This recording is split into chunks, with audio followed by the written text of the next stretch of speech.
Sandgerðingurinn Júlíus Jón Jónsson kom til starfa hjá Hitaveitu Suðurnesja fyrir 40 árum síðan og hefur gegnt starfi forstjóra hjá Hitaveitunni og HVS veitum í 30 ár. En Hitaveita Suðurnesja var lengi kölluð óskabarn Suðurnesja. Heitt og kalt vatn og rafmagn hefur nú í 4 áratugi komið frá Svartsengi í Grindavík þar sem starfsemin hófst og við ræðum við Júlíus sem var að hætta störfum nú áramótin og spyrjum hann hvernig upphafið hafi verið að Hitaveitu Suðurnesja. Það voru, á þessum tíma var seinni olíukreppan eins og var talað þá hækkaði verð á olíu upp á öllu valdi hérna tvisvar með stuttu millibili og olíuverð var að sliga almenning húshitunin og þá fóru 3 hitaveitur af stað, Akranes, Akureyri og Suðurnesja og þetta tilgangurinn var að reyna að gera þetta við þolandi kostnaðinn við húshitunina.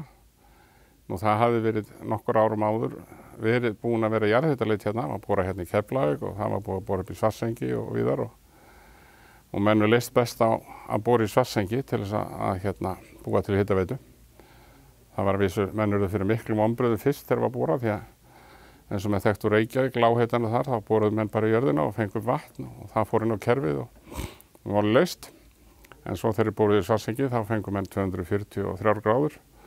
Og seltan var 2/3 af sjó sem leiddi náttúrulega til óþolandi vandamála að þeim fannst á þeim tíma en skapaði svo mikla möguleika síðar svona eins og taka rafmagnsframleiðslu með og auka hagkvæmni í þessu en fyrst þurfti að leysa bara vandamál sem ekki höfðu verið sem menn höfðu ekkert átt við áður. Það svona varmaskipti á svona heitum sjó. Já. En það voru komið svona svakalega heitt vatn upp úr jörðinni. Já. Og þetta nú ekki það heitasta, heldur sé 300 eða eitthvað á Nesjavöllum og þar. En 243 var það þarna og meiri selta heldur en annar stað, þannig að menn eru að þróa þessa varmaskiptatækni. Fyrst að nú byrjaði á svona hvað kalluð tilraunastöð, þar sem var framleitt heitt vatn, það fór nú aldrei nefn í Grindavík, en afloftunin á því, það má helst ekki vera súrefni í vatninu, þá tærist allar pípur og það gekk ekki nógu vel, en þetta var að mörguleiti tilraun í skalanum 1/1. Það var byggð þessi tilraunastöð og svo lærðu menn eitthvað þar og fór ég að byggja Orkuver 1 eins og það var kallað í Svartsengi og þegar þeir voru hannaði með það, var byrjað að hanna Orkuver 2 og þá sáum menn að Orkuver 1 var orðið úrelt þegar var hannað að byggja það. En svo hafa menn verið að þróa þetta áfram síðan að eiga við þetta eftir þess að reynslan kennir mönnum. Já. Þannig að þið voru að taka heitan jarðsjó og viltu svona segja okkur í stuttu máli notendum hérna á Suðurnesjum hvernig fá Suðurnesjumenn heitt vatn og hvað gerðu þið síðan? Hvernig gerist þetta? Það var ekki hægt að nota þetta beint, klárlega ekki, og þá þurfti að hita upp bara ferskvatn og þá þurfti að finna vatn og það fannst þarna út í gjá sem kallað þarna mitt á milli Svartsengis og Fitja og það þurfti að bora eftir vatnið þar og flytja það til Svartsengis og svo þróa þessa varmaskipta þannig að væri hægt að hita, sjóða vatnið, gera það súrefnisfrítt í orkuverinu og síðan það sendt út á kerfið og enn nú síðan og hafa byrjað hann í Grindavík, festi í Grindavík var tengt hann fyrst haustið held ég 75 frekar en 6 og síðan voru öll sveitafélögin tengt hann með miklu hraði þannig að þegar ég byrjaði 82 þá var raunverulega svæðið full tengt nú enn í dag verið að nota það sama, það sem sagt ferskvatn sem hitað upp í Svartsengi HVS Orka sér það en HVS Veitur, þar sem ég starfa nú tekur við í og dreifir í til notenda og selur það.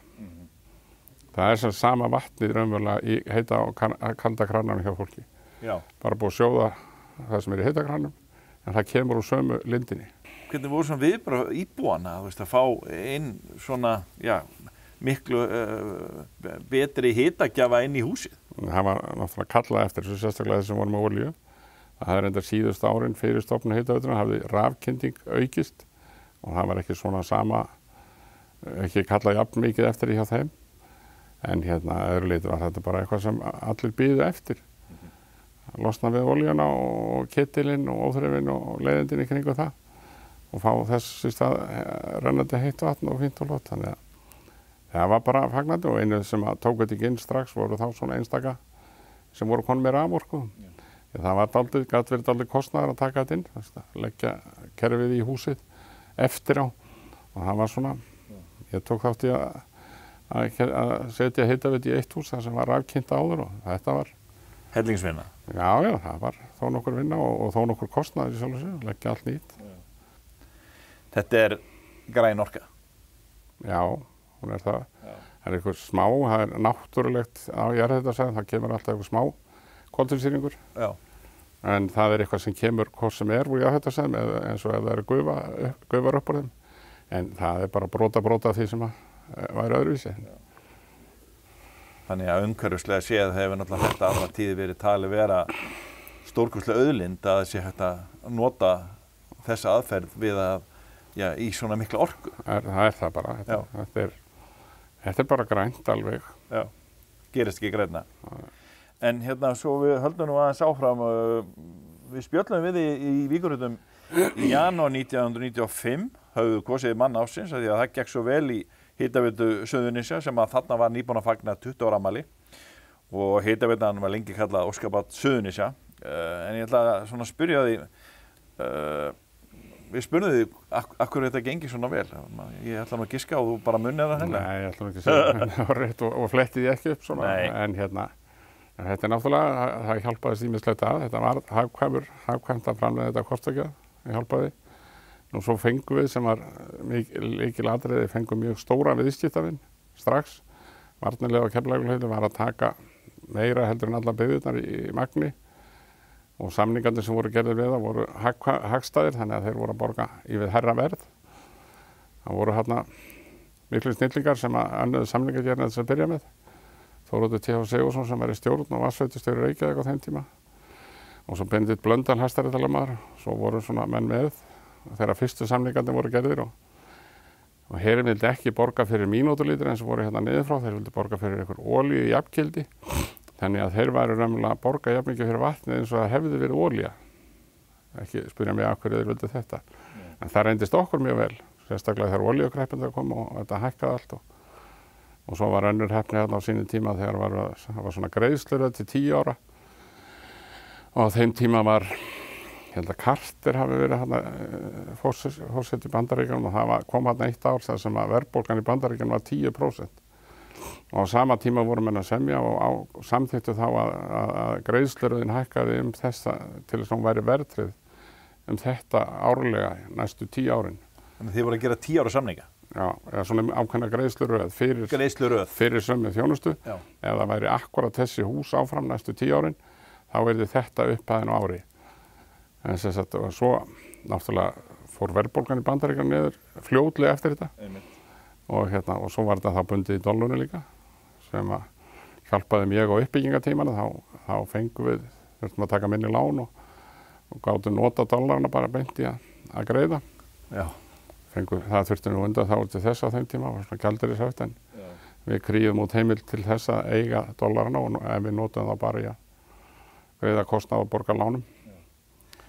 Þannig að kaninn, varnarlíski herinn, hann var að hjálpa Hitaveitu Suðurnesja mjög mikið. Hann hjálpaði mikið og líka að byrja á svona, þegar varst að byrja starfsemi að byrja á svona, að fá svona stóran viðskiptavin. Þá hann hefði borgað allt eins sko. En þá það mjög stórt atriði.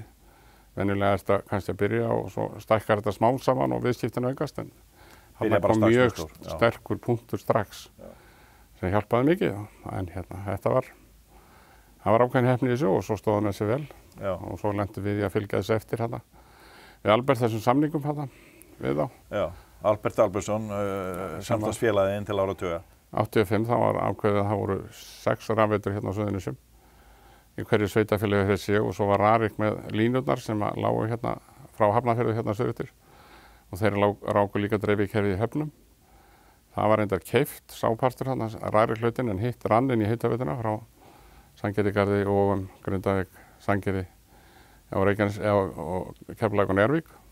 Þetta voru allt reykið sem pínulitlar rafveitur með tilheyrandi viðbótarkostnaði og svo náðist náttúrulega bullandi samlegð þegar þetta var saminað. En þá sem sagt fórum við á fullt í rafmagn og endurbyggingu og vorum að því næsta áratuginn eða svo. Það var engin atvinnuleysi á þeim tíma. Og svo var ráðist 2004 í að hefja virkjun á Reykjanesi má segja undirbúningur að nýtingu jarðhitans og það var búið að vera að nýta jarðhitan þá lengi á Reykjanesi. Það byrjaði að bora hérna, ég var sem krakki fór í skólaferðalag hérna söður eftir eitthvað tímann fyrir 1960 eitthvað og þá voru borholur og eitthvað svona en ekki mikið nýting. Og síðan var saltverksmiðjan hérna á Reykjanesi, hún byggði á þessari nýtingu á jarðhita þarna og útfellingu á hérna salti úr vökvanum. Nú síðan gekk sá rekstur nú frekar illa. Þetta nú svo sem að bjargunum einu sinni tvisvar, síðan var ákveðið þarna einhvern tímann 87 minnum með það verið að hérna Hitaveitan kaupir 90% hlutabréfanna eða kaupir það sem ríkið átti í félaginu. Saltverksmiðjunni. Ja, saltverksmiðjunni og bætti svo, jók svo hlutaféð til þess að gera loka tilhæð til þess að fá þetta til þess að ganga. Og síðan var hérna farið að bóra hérna og reyna. Allavega í mínum huga hafði ég nú takmarkað trú að verða játa það saltvinnstunni en hins vegar var þetta aðgangurinn að jarðhitasvæðinu sem var þarna, sem sveitarfélögin reyndar áttu og þá hófst svona þessi undirbúningur að svo var saltvinnsmiðjan endilega hætt rekstri og þá fara menn að huga að hérna stór virkjun á Reykjanesi og sem var svo ákveðið að verið 100 megawatt og byrjaði að bora 2002 held ég og 2004 var ákveðið að fara í virkjun og sem var svo gangsett í maí 2006 og enn í gangi og það var nú verið að bæta við 30 megawatt þar held ég í nýrri lágþrýsti virkjun núna nýlega en þetta var langur aðdragandi 100 megawatt var dálítið stórt þrep. Hvað svona þín skoðun á svona hversu mikið að virkja á Íslandi?